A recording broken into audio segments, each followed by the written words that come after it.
बिथां सानसुमा खुंगुर बिस्मुतारि बिथांनि गुबै नामा सतीश चन्द्र बसुमतारिमोन। बिथाङा लेटेस्ट जि रल लादों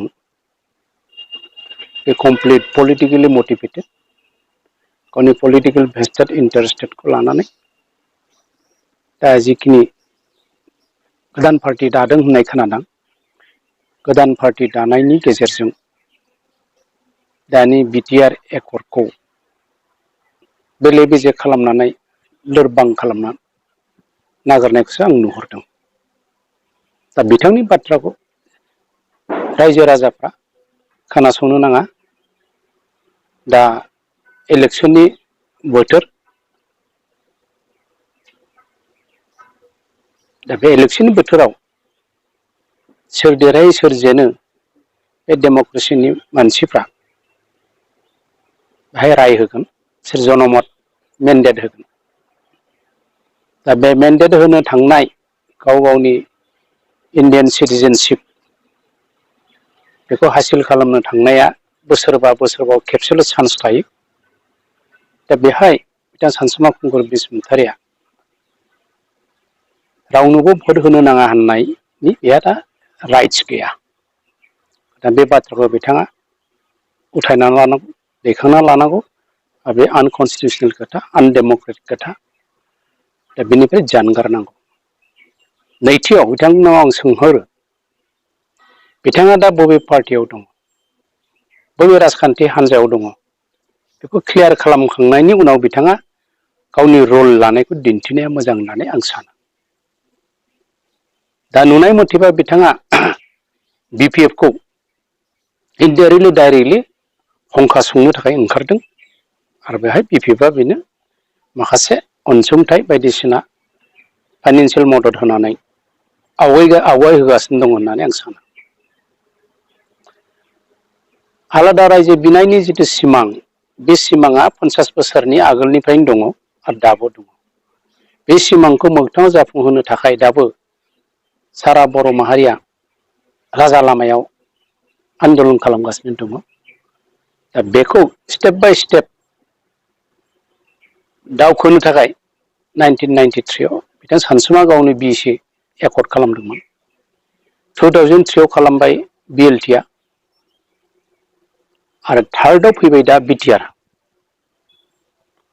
दा बे बिटिआरखौ जायफोर सहि खालामना लाबोबाय जेरै रन्जन दैमारि बिथां एनडिएफबिनि बै समनि सिएनसि बिथांनि जेनेरेल सेक्रेटारि गबिन्द बसुमतारि बै समनि भाइस प्रेसिडेन्ट बिथांमोननि उनाव एक्टिं प्रेसिडेन्ट जादों धीरेन बर' बि सावरायग्रा आरो मिहिनेश्वर बसुमतारि आउटसाइड बिटिआरनि लोगोसे एबसुनि बै समनि प्रेसिडेन्ट आथिखालनि इउपिपिएलनि प्रेसिडेन्ट प्रमद बर' बिसोर लोगो नांनानै थांनाय 27 जानुवारि बे बोहैथि बोसोर 2020नि गेजेराव मोनसे जारिमिनारि मोनसे एकर्ड खालामदों।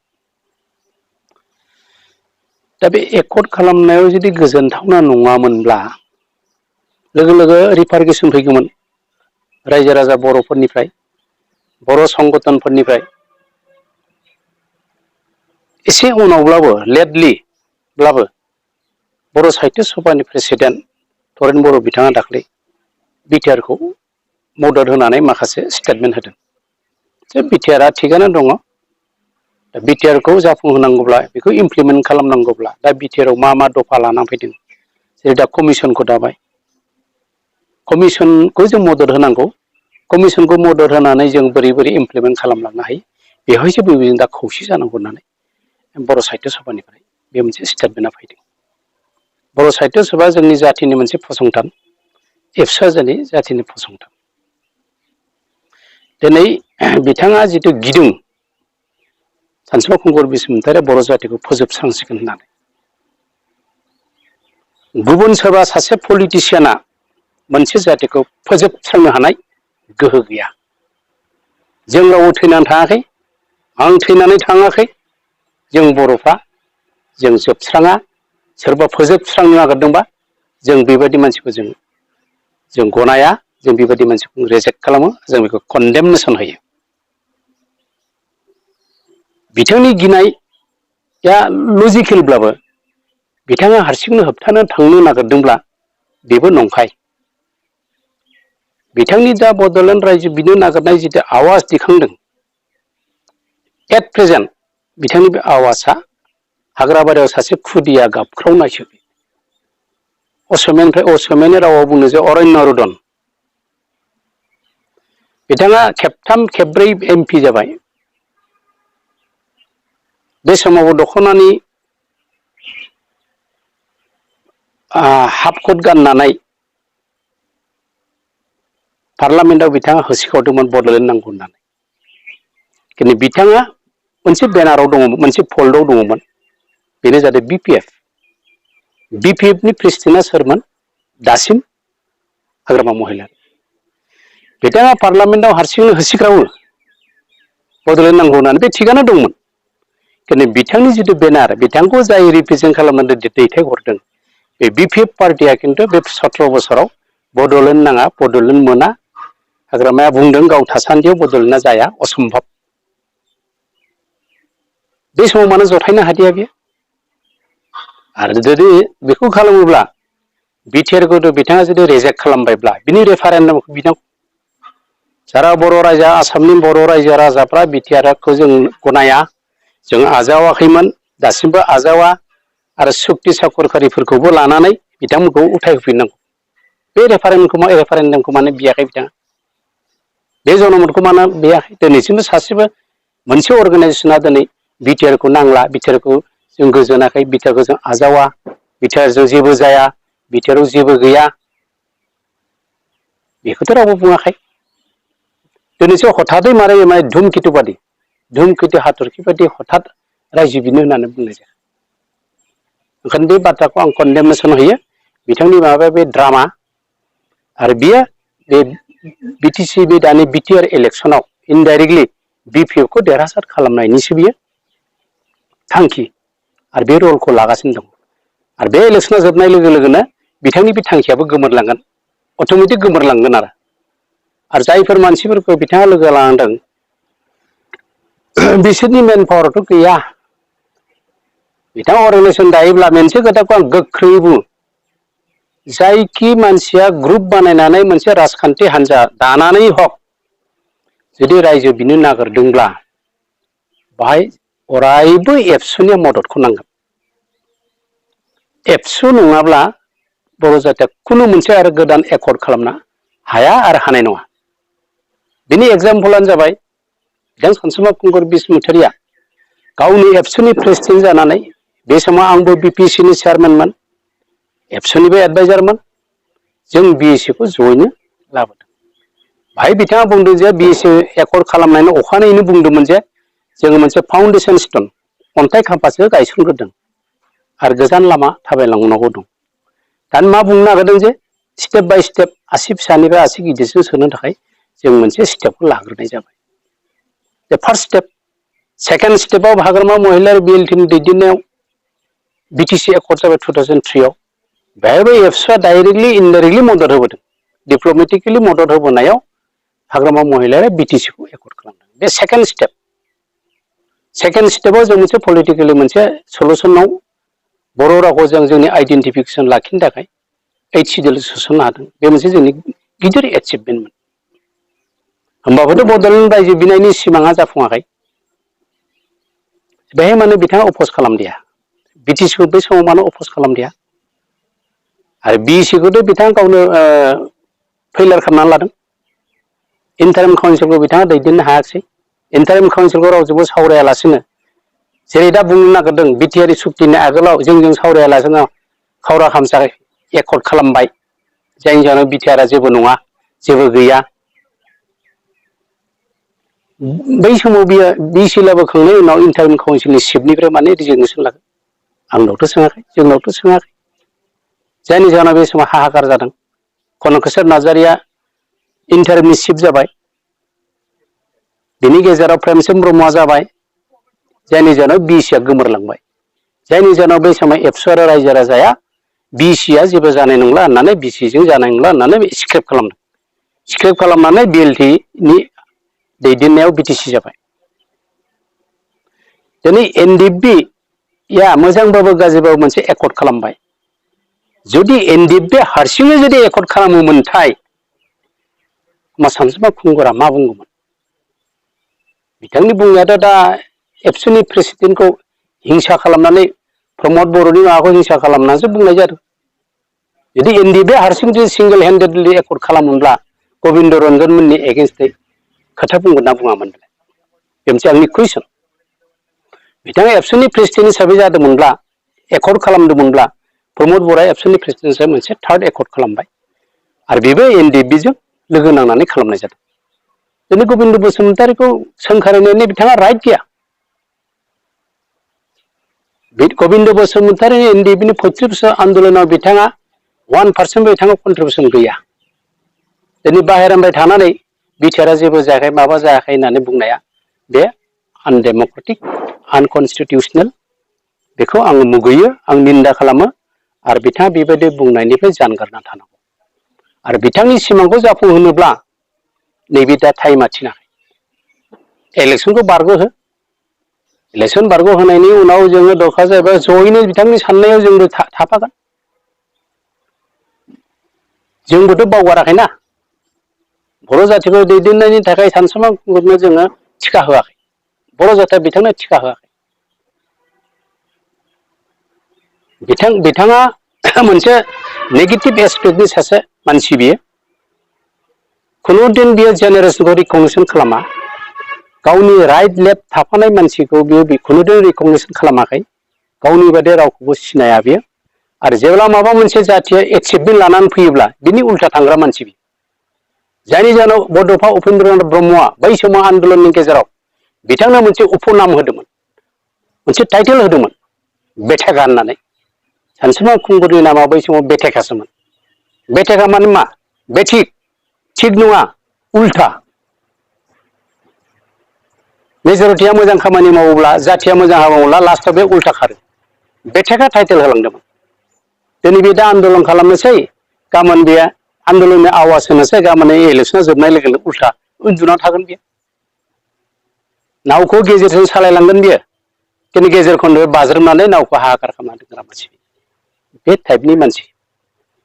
जायनि जाहोनाव बे एखे खोथाखौनो आगोलनि माखासे पलिटिसियानफ्रा जेनेरेसनखौ रिकगनिसन खालामनो रोङियाव दिनै जों बर' जाथिया साफार खालामदों। दा बे बिटिआर एकर्डआथ' खौसेयैनो खालामनाय, दाबो खौसे। बे इलेक्सनाव इउपिपिएलनि जानानै एनडिएफबिनि माखासे एक्स लिडारफ्रा मेजरिटियानो इउपिपिएलआव इलेक्सन गेलेदों। जायफोर बिपिएफजों सासे सानै एनडिएफबिनि लिडारा इलेक्सन गेलेहैनो थांदों, बिसोर गावनि अस्तित्व, गावनि आइडिय'लजि, गावनि एक्जिस्टिंखौ बिसोर गारनानै बिपिएफजों थांनायसो जादों। मानो होनबा बिपिएफनि लिडारा बिटिआरखौ लुगैया। बिटिआरआ भेलुलेस, बिटिआरआ जेबो जाया बेखौ होननानै बुंदों। आरो बर' रायजोआ दा बड'लेण्डखौ नांथ'ला, मोना बेखौ बुंबोगासिनो दं। दिनै सानसुमा खुंगुर बसुमतारीया जुदि गोहो दंब्ला, एसेबां सेन्टिमेन्टेलनि मानसिब्ला, बिथाङा हाग्रामा महिलारिनि बेनारनि बिपिएफनि आन्दाराव थानाय 12 जन एमएलएखौ एसेम्ब्लिनिफ्राय रिजिगनेसन लानो होनांगौ। एमएलएफ्रा रिजिगनेसन लानानै राजा लामायाव आन्दलन खालामफैनांगौ आरो बिथां सानसुमानि बे बेनारा हाबनानै लागातार बड'लेण्डनि थाखाय आन्दलन खालामनांगौ। बेखौ बिथाङा खालामनो हागोन ना?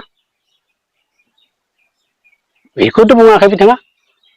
बिथाङा बेखौ मानो सावरायाखै हाग्रामाजों? हाग्रामानि एमएलएखौ रिजिगनेसन लाहोनांगौ, राजा लामायाव लाबोना आन्दलन खालामनांगौ, बेनिफ्राय रेफारेन्डाम लानांगौ। बै सुक्ति खालामग्रा मानसिफ्रा बिटिआरखौ जों गोजोनाखैमोन, गतिके जों बेखौ नांथ'ला होननानै गभर्नमेन्टनो आपिल खालामनांगौ।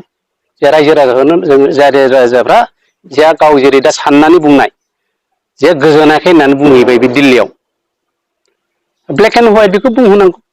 रन्जन दैमारि मोना, गबिन्द मोना, जों नंगौ जोङो थगायजाबाय, जों खालामनो गोसो गैयामोन, जोंनो नांला, जों सानसुमा बिथां बुंनाय मथे जोङो रिजेक्ट खालामफिनबाय। जोंनि रेफारेन्डामा नैबे, खिन्थु बहा रेफारेन्डाम दङ? रेफारेन्डामखौथ' जों नुवाखै। खुनु बर'नि अर्गानाइजेसना बिटिआरखौ नांला होननानै बिटिआरआ जाया, बिटिआरजों जेबो जाया, बिटिआर एक्सेप्टेबल नङा रावबोथ' बुङाखै। सानसेबा खुंगुरा लजिकेलि नैबेखौ गनायनानै लानाया मोजां। जोङो गहपुरसिम आन्दलन खालामनानै बै समाव गहपुरनि मानसिफ्रा फ्राय 90,000 गुबुन हारिनि माबायाव बा गभर्नमेन्टनि साप्रेसनाव, गभर्नमेन्टनि टेररिज्माव, पुलिस मिलिटारिनि अत्याचाराव अरुणाचलाव थाहैनो गोनां जादों रिलिफ केम्पआव। जों खिन्थु बिएसिनि बाउन्डारियाव गहपुरसिम जोङो गहपुरखौ जोङो सोनानै लानो हायाखिसै। जोंहा बे दुखु दङ। थिग बिटिसि एकर्डआवबो जों बिसिम लानो हायाखिसै। फैयै दा बिटिआर एकर्डआव मोनसे कमिटमेन्ट दङ एक्सटेनसन जागोन होननानै।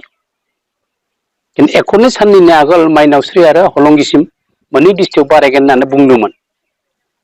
दा बे हिसाबै मोनसे एक्सटेनसना दङ। कमिसन खालामनायनि गेजेरजों मोनसे कमिसननि गेजेरजों दानानै जों हयथ' गहपुरसिम एक्सटेनसन खालामनो हागोन। दा गहपुरसिम लखिमपुरसिम थानाय बा सनितपुरसिम थानाय बर'फोरखौ बिथांनो नांला नामा? उपेन्द्रनाथ ब्रह्मआ मोनसे खोथा बुंलांदों जे बर' जातिखौ जों गेरेमसा दानांगौ। गेरेमसा जानोबा जोंनो बेबायदि मोनसे फुल फ्लेजेड पलिटिकेल एरेन्जमेन्ट नांगौ।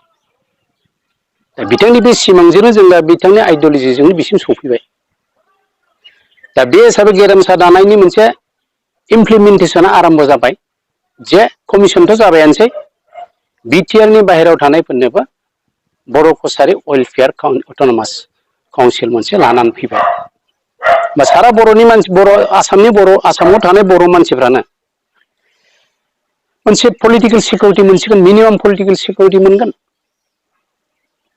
प्लास बर' रावखौ जों फुल फ्लेजेड अफिसियेल लेंगुवेज डिक्लारेसन होनो हाबाय। बेबो फैफाबाय। ओमफ्राय बै बर'फ्रा गावबा गावनि सिन्था सरसाखौ लानानै दिनै बे गेरेमसा दानायनि जोंनि जिथु इउनाइटेड डाइभारसिटिनि गेजेरजों मोनसे इउनाइटेडआव जोङो आवगायलांनो हागोन होननानै बिटिआरआव बेबायदि मोनसे सिमां दङ जाफुंनायनि। बेखौ जों दा मोगथां खालामनोब्ला जोङो बिटिआरखौ इमप्लिमेन्ट खालामनो थांनायाव जोङो खौसे जाग्रोनांगौ। खौसे जानानै बेवहाय जुदि खौसे जानो थांनायाव जुदि बे 5 बोसोर फैगौ 5 बोसोरखौ जोङो चान्स होनांगौ इउ पिपलनो खेबसे। हाग्रामानो जों 17 बोसोर होबायबा दा रायजो राजाफ्रा होनो नागिरदों। इउ पिपलआ गभर्नमेन्ट दानाया सियरसै। दा गभर्नमेन्ट दानाय लोगो लोगोनो इमप्लिमेन्ट जाहैगोन। आरो बे इमप्लिमेन्ट खालामनायाव जों मदद होनांगौ। तरेन बर'आ जेरै साहित्य अफिस होनना बुङो जे इमप्लिमेन्ट खालामनायाव जों दा मददसो होनांसिगौ। सोरबाया जुदि बेखौ जेबो गैया मा गैया होनबा बे मोजां जायाखै होननानै बिथाङा बुंनो नागिरदों। दा साहित्य सभा मेइन स्ट्रिमानो जुदि बुंबायब्ला बबे अर्गानाइजेसना गोजोनाखै होनना बुंनाय रेकर्ड दङ? बहा प्रमान दङ? सानसेयाव बेखौ बोरै आबुल थाबुल बुंखो? ओंखायनो सानसेबा बिथाङा बेनिफ्राय जानगारना थानांगौ। बिथाङा जि अर्गानाइज खालामदों बे उननि सिमांनि खोथा। खिन्थु बिथाङा गावखौ क्लियार खालामना लाग्रोनांगौ जे गाव बबे पलिटिकेल पार्टियाव दं। बे पलिटिकेल पार्टियाव दंब्ला गुबुन पलिटिकेल पार्टियाव भट होनो नाङा होननानै बेखौ बुंनो हायो। बाहाय जोंहा बुंनांगौल' गैया। खिन्थु बबेबा मोनसे हाखर सिङाव हाबखोमाना थानाय आवाज हरबाय थादोंब्ला बे जाथिनि थाखाय मोजां नङा। आरो बिथाङा जुदि बेबायदि फेलें खालामबाय थानो नागिरदोंब्ला मेइन स्ट्रिमाव माबा मोनसे खालामनो थांनायाव बिथाङा जुदि बेले बेजे खालामबाय थायोब्ला, बिनि थाखाय माबा मोनसे जायोब्ला, गोरोन्थि जायोब्ला बेनि रेसपन्सिबिलिटि बिनि माबाया बेखौ उननि जेनेरेसना बिथांखौ कनसिडार खालामनाय नङा। उननि जेनेरेसना बिथांखौ निमाहा होनाय नङा। जोंखौ बिटिआरखौ जाग्रोनो होग्रोनांगौ। जेरै बिएसिखौ जोङो जानो होदोंमोन, बिटिसिखौ जों जानो होदोंमोन। दा एनडिएफबिआ 35 बोसोर आन्दलन खालामनानै मोनसे लाबोबाय। बेखौ जों आजावबाय दा रायजो राजाया। लोगो लोगोथ' अखानायैनो रिपाब्लिकेसन फैनांगौमोन। लोगो लोगोनो बिनि उल्था मोनसे आन्दलन फैनांगौमोन। दा ओंखायनो आं खावलायो बिथाङा सक्ति साखरखारिफोरजों सानसुमा आवगायबोनानै सावरायनांगौ। रन्जनजों सावरायहैनांगौ, गबिन्दजों सावरायफैनांगौ, प्रमद बर'जों सावरायनांगौ। बि सावरायनानै बिसोर जथायनानै बिसोर साब्रै साबा जेसेबां एकर्डनि सिगनेटरिस बिथांमोनजों टेबोल मोनसेयाव जनानै बिथाङा सावरायनांगौ।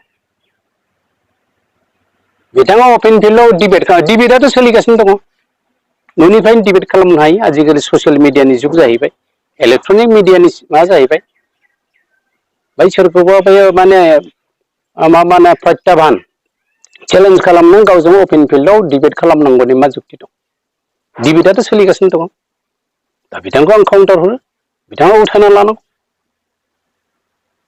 उथायना लानांगौ बे स्ट्रेटेजिखौ बिथाङा दा दाथ'नो नाङा दा ससियेलाव बे मबिलाइज खालामगासिनो दं ससियेल फिल्डआव बे मबिलाइजेसना मात्र BPF खौ देरहाहोनायनि थांखि बेखौ बयबो बुजियै गैला सारा इन्टेलेक्सुयेल मानसियाबो बुजियै गैला बड'लेण्ड नांगौ होननानै दिल्लीयाव बुंहैदों रायज्लायहैदों बे थिगानो दङ खिन्थु बे मुहुर्तआ बे ममेन्टआ बेखौ थिनाखै दा जों गावजों गाव आरो नों गुरलाय गुजाय गावजों मालायनायनि मोनसे सिन्था साराखौसो मोनसे माने अर सुनो नागिरनाय बायदि जादों बेखौ बिथाङा खालामनाङा आरो बिथाङा बेखौ खालामबाय थायोबा जेनेरेसना बिथांखौ खुनुदिन निमाहा होनाय नङा होनना आं सानो आरो बर' जाथिखौ सोरबा सासे पलिटिसियाना सोरबा सासे गुबुन पलिटिसियाना फोजोबस्रांगोन बे जानो हाया जों रावबो थैयाखैना बेबायदि खैफोद फैब्ला जों ज'यैनो मोनसे आमब्रेलायाव जों गसंथांगोन ना दाथ' जों खौसेयैनो दङ जों खौसेयैनो दं इलेक्सनावथ' मोनथाम मोनब्रै पार्टि थागोन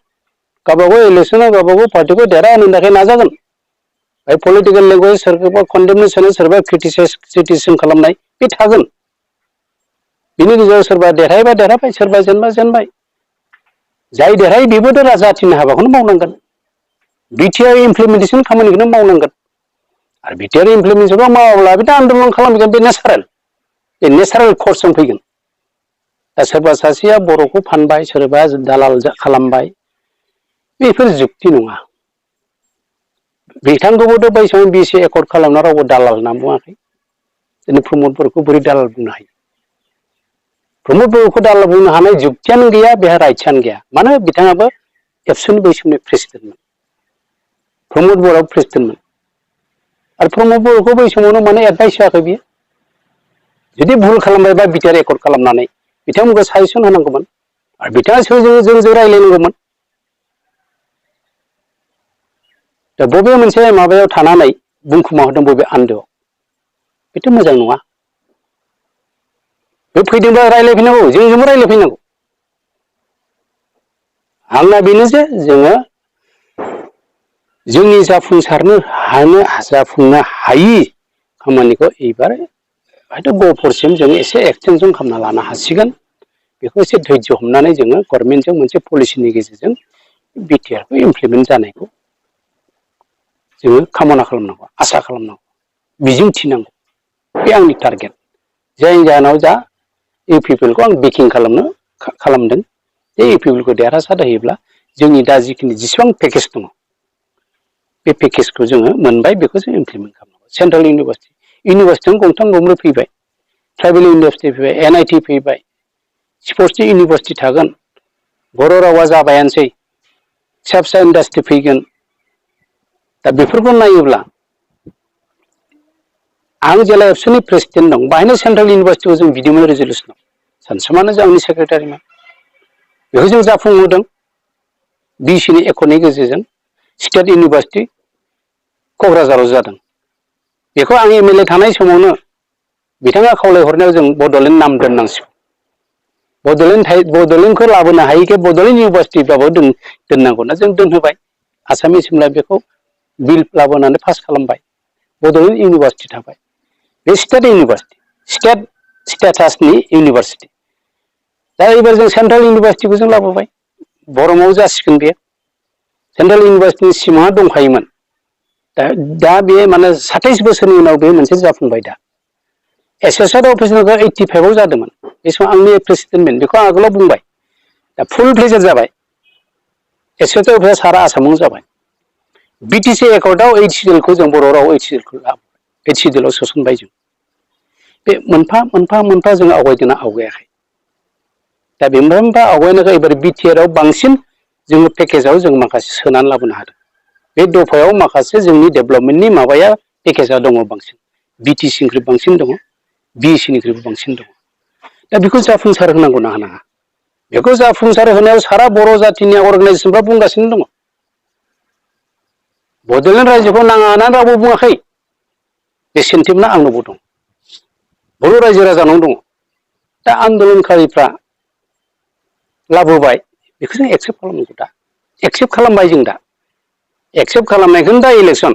एक्सेप्ट खालामामोनब्ला बि पि एफ पार्टिया हाग्रामानि पार्टिया बे इलेक्सनाव पार्टिसिपेट खालामनाङामोन। पार्टिसिपेट खालामनाङामोन। आन्दलन खालामना हरला नोंथां खालामजोबनांगौमोन। बेखौ मानो खालामाखै? ओमफ्राय बिटिसिनिफ्राय बिटिआर नामाकरन जाबाय दाख्लै। बेखौ फाइनाल डिक्लारेसन होबाय। बेखौबोथ' अफस खालामाखै।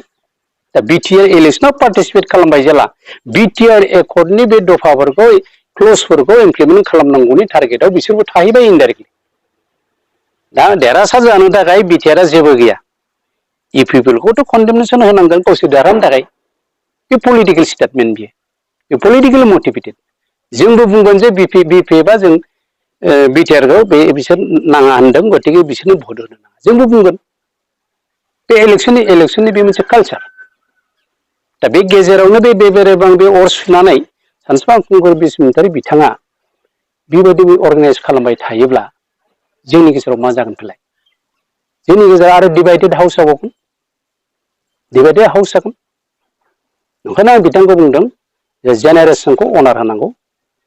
फ्राय 35 बोसोर आन्दलन खालामदों आरो 27 बोसोरनि गेजेराव खेबथाम एकर्ड जाबाय। दा बे एकर्डखौ अनार होनानै बिथाङा गावनि साननायखौ दोनथ'नांगौ। अर्गानाइज खालामनानै थाथों। बेहाय जोंहा बुंनांगौलगिया गैया। खिन्थु बेबायदि सोरखौबा दालाल सालाल बुंनानै माबाना बुंनानै आरो सोरखौबा माने मा होनो बेखौ